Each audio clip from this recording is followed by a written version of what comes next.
Kolkata trainee doctor rape murder case ఇంకా కొలిక్కి రాలేదు. అన్ని స్పష్టంగా ఉన్నట్లున్న కేసులో అస్పష్టత మాత్రం అలాగే ఉంది. ఒకవైపు బెంగాల్ రాష్ట్రం అట్టొడిగిపోతుంటే మరోవైపు రాజకీయాల ఎంట్రీ రచ్చరచ్చ చేస్తున్నాయి. సున్నితమైన అంశం ప్రస్తుతం పొలిటికల్ కంపు కొడుతుంది. ఈ పరిణామాల మధ్య భారత రాష్ట్రపతి కీలక వ్యాఖ్యలు చేశారు. నిర్భయ కేసు తర్వాత కూడా ఆగని ఈ అకృత్యాలపై మరో స్థాయి చర్చలు చేపట్టాలని విజ్ఞప్తి చేశారు. అయితే ప్రెసిడెంట్ మాటలు మరో కొత్త చట్టాన్ని సూచిస్తున్నాయా? అంటే నిర్భయ చట్టం ఫెయిల్ అయిందా? 10 ఏళ్లుగా నిర్భయ చట్టం ఎందుకు ప్రభావం చూపలేకపోయింది? మళ్లీ అలాంటి ఘటనలే ఎందుకు పునరావృతమవుతున్నాయి? ఈ అకృత్యాలకు అంతమే లేదా?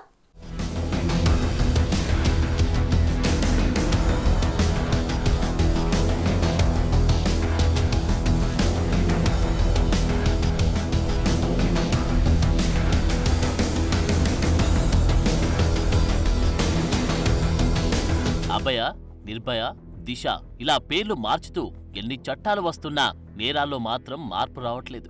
ఇదే ఇప్పుడు భారతదేశాన్ని కలవరపెడుతోంది. అత్యాధునిక నాగరికతలో బతుకుతున్నామని గొప్పగా చెప్పుకుంటున్న సమాజంలో స్త్రీలు సురక్షితంగా లేని పరిస్థితి. బుద్ధి లేని కొందరు పురిటిలోనే ఆడపిల్లలను చంపేస్తుంటే భయం లేని మృగాలు వయసుతో సంబంధం లేకుండా స్త్రీలపై అత్యాచారాలకు ఒడిగడుతున్నారు. స్త్రీని గౌరవించే సమాజమని భారతదేశానికి ఉన్న ప్రతిష్టతకు విరుద్ధంగా దేశంలో పరిస్థితులు మారుతున్నాయి. నిర్భయ చట్టం వచ్చి 10 ఏళ్లు దాటుతూ ఉన్నా ప్రతిరోజు ఏదో ఒక చోట ఆడపిల్లలు బలైపోతున్నారు. చట్టమైతే పకడ్బందీగా ఉంది, కానీ దాని అమలు మాత్రం ఆశించిన రీతిలో లేదు. ఇలాంటి ఘటనల్లో సత్వరమే జరగాల్సిన న్యాయం మరింత దూరం జరుగుతోంది. ఎందుకిలా అవుతోంది?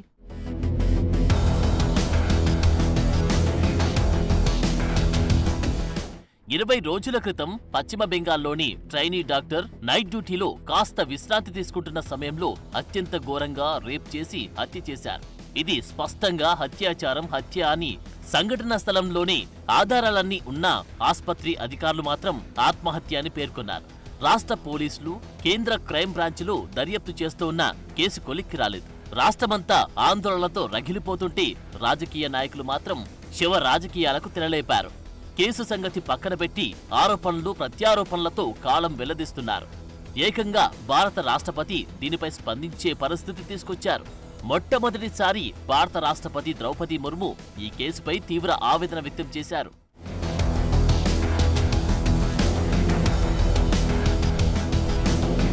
ఇలాంటి సందర్భాల్లో రాష్ట్రపతి స్పందించడం చాలా అరుదుగా జరుగుతోంది. దేశవ్యాప్తంగా జరుగుతున్న ఆందోళన రీత్యా రాష్ట్రపతి ద్రౌపది ముర్ము తన ఆవేదనను వ్యక్తం చేశారు. దేశవ్యాప్తంగా జరుగుతున్న ఇలాంటి క్రూరమైన అత్యాచారాలను ఆమె తీవ్రంగా వ్యతిరేకించారు. ఈ భయానక ఘటన గురించి తెలుసుకుని చలించిపోయాను అని అన్నారు. ఇలాంటి దారుణాలు ఇకపై జరగడానికి వీల్లేదని స్పష్టం చేశారు. ఆగస్టు 28న పీటీఐకి రాసిన ఒక ప్రత్యేక ఆర్టికల్లో రాష్ట్రపతి తన ఆవేదనను తెలియజేశారు. కోల్కతాలో వైద్యురాలిపై జరిగిన దారుణమైన హత్య భయాందోళనకు గురిచేస్తుందని అన్నారు. దేశంలో వరుసగా మహిళలపై జరుగుతున్న నేరాల విషయంలో దేశమంతా ఆత్మ పరిశీలన చేసుకోవాలని అన్నారు. బాధితుల్లో కిండర్ గార్డెన్ బాలికలు కూడా ఉండడం మానవత్వానికి మచ్చాని వ్యాఖ్యానించారు. ఇక ఇప్పటివరకు జరిగింది చాలు, మహిళల పట్ల దృష్టికోణం మారితే ఇలాంటి ఆకృత్యాలు జరగవని తెలిపారు.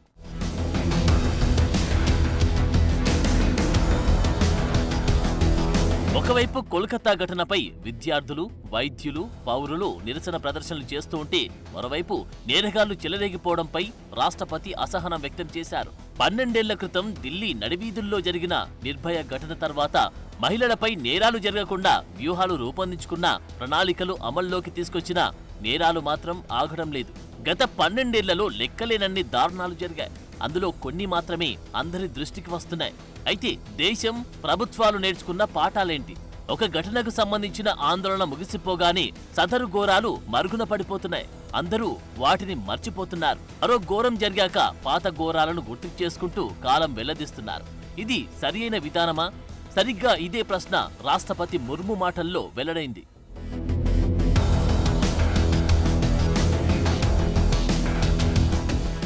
డిసెంబర్ 17, 2012న నిర్భయగా పిలువబడే 23 ఏళ్ల మహిళపై కదులుతున్న బస్సులో సామూహికంగా అత్యంత ఘోరంగా చేసిన హత్యతో భారతదేశం మేల్కొంది.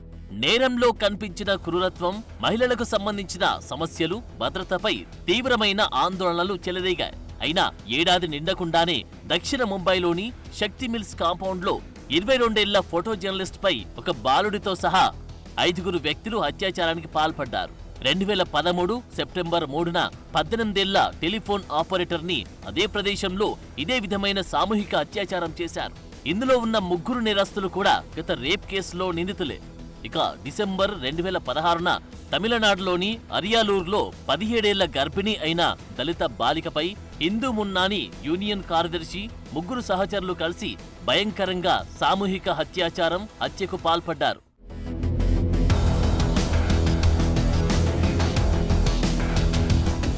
ఇక జూన్ 2017లో ఉత్తరప్రదేశ్లోని ఉన్నావ్లో 17 ఏళ్ల బాలిక అత్యంత దారుణంగా సామూహిక హత్యాచారానికి గురైంది. న్యాయం చెయ్యాలని కోరుతూ ఆమె ఏప్రిల్ 2018లో ముఖ్యమంత్రి యోగి ఆదిత్యనాథ్ నివాసం వెలుపల ఆత్మహత్యకు ప్రయత్నించింది. అలాగే 2019 నవంబర్లో హైదరాబాద్లో 26 ఏళ్ల వెటర్నరీ డాక్టర్పై 4 వ్యక్తులు అత్యాచారం చేసి హత్య చేశారు. తీవ్ర ప్రకంపనలు రేపిన ఈ ఘటన దిశ అనే చట్ట రూపకల్పనకు దారితీసింది. ఇక 2020 సెప్టెంబర్ 14న ఉత్తరప్రదేశ్లోని హాత్రాస్లో 19 ఏళ్ల దళిత మహిళపై 4 అగ్రవర్ణ పురుషులు సామూహిక హత్యాచారానికి పాల్పడ్డారు. 2 వారాల తర్వాత ఆమె మరణించడం వివాదానికి దారితీసింది. ఆమె కుటుంబ సభ్యుల అనుమతి లేకుండా పోలీసులు ఆమెను బలవంతంగా దహనం చేశారు. ఈ వాదనను అధికారులు ఖండించారు. ఇలా చెప్పుకుంటూ పోతే ఇలాంటి ఘోరమైన హత్యల ఘటనలు లెక్కలేనన్ని ఉన్నాయి. ఇంత ఘోరమైన కేసుల్లో కొందరికి శిక్ష పడగా ఇంకొందరు ఇప్పటికీ బయట దర్జాగా తిరుగుతున్నారు.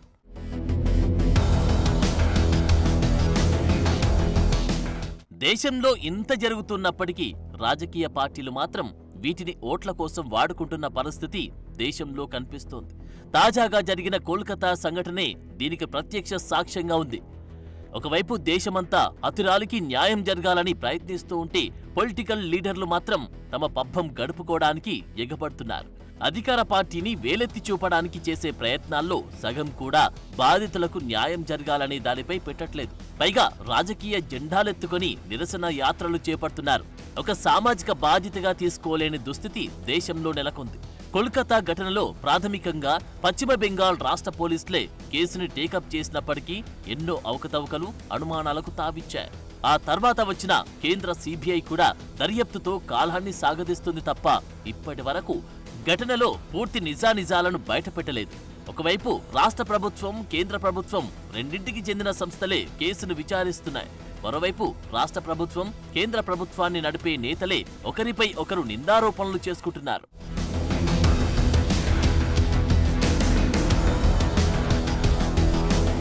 ఇక తాజాగా రాష్ట్రపతి ముర్ము వ్యాఖ్యలపై స్పందించిన బీజేపీ పార్టీలకు అతీతంగా ఈ ఘటనపై న్యాయం కోసం పోరాడాలని పిలుపునిచ్చింది.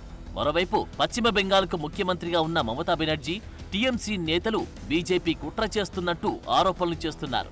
ఇలాంటి పరిస్థితుల మధ్య ఆగస్టు 27న పశ్చిమ బంగా ఛాత్ర సమాజ్ అనే విద్యార్థి సంస్థ చేపట్టిన నబ్నానా అభియాన్ నిరసన ప్రదర్శన లక్ష్యాన్ని మర్చిపోయి రాజకీయ రచ్చకు కారణమైంది. ఇంత ఘోరమైన అంశాన్ని బీజేపీ, టీఎంసీలు కలిసి రాజకీయం చేసేశారు. ఇలాంటి వాతావరణంలో నిర్భయ చట్టాలు ఎన్ని వస్తే మాత్రం ఉపయోగం ఏముంటుంది? ప్రభుత్వాలు నడుపుతున్న నేతలు సరియైన చర్యలు చేపట్టకుండా సంతాపాలు తెలిపితే లాభమేంటి?